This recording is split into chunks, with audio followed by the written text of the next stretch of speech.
Differentiation में बात करते हैं कुछ पैरामीट्रिक फंक्शंस की differentiation of parametric functions. Parametric functions का मतलब पहले हमें समझना होगा।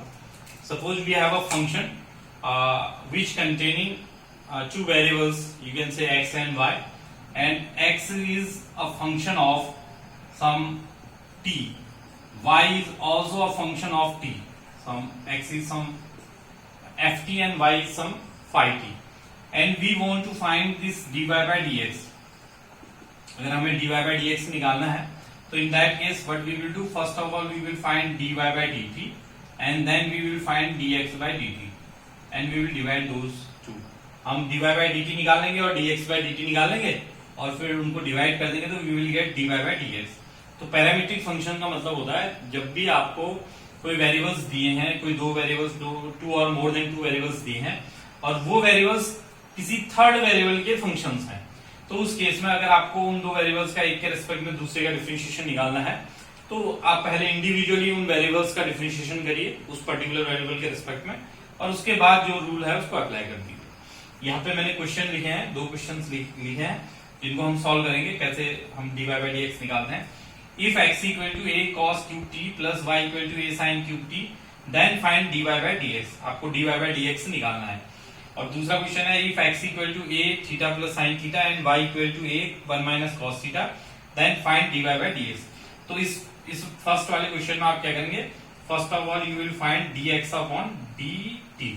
तो अगर आप dx अपॉन dt निकालेंगे तो a तो आपका कांस्टेंट है, पहले cos का पावर के रिस्पेक्ट में होगा a3a cos स्क्वायर t और फिर जब आप cos t का करेंगे तो cos t का माइनस sin t हो जाएगा। इन दिस सिमिलर वे जब आप dy by dt निकालेंगे तो it will give you 3a sin square t into sin t का हो जाएगा cos t। अब अगर आपको dy by dx निकालना है तो dy by dx निकालने के लिए dy by dx, तो dy by dt divided by dx by dt, dy by dt को dx by dt यानी कि इसको इससे डिवाइड करेंगे। जब डिवाइड करेंगे तो 3a से 3a कटेगा, ये जो है इससे कट जाएगा, ये जो है इससे कट जाएगा, यानी कि ये आ जाएगा sin t upon cos t और माइनस भी आएगा तो हो जाएगा माइनस 10t।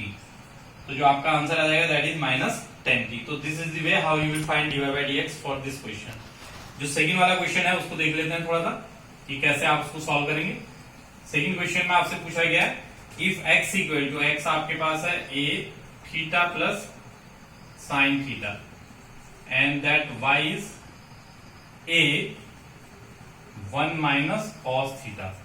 तो अगर आप dx by d थीटा करें तो it will be a theta का हो जाएगा 1, sin थीटा का हो जाएगा cos theta, 1 plus cos theta और 1 प्लस cos थीटा होता है actually 2 cos square theta by 2 यानी कि 2a cos square theta by 2 हो जाएगा ओवरऑल में अगर आप देखें।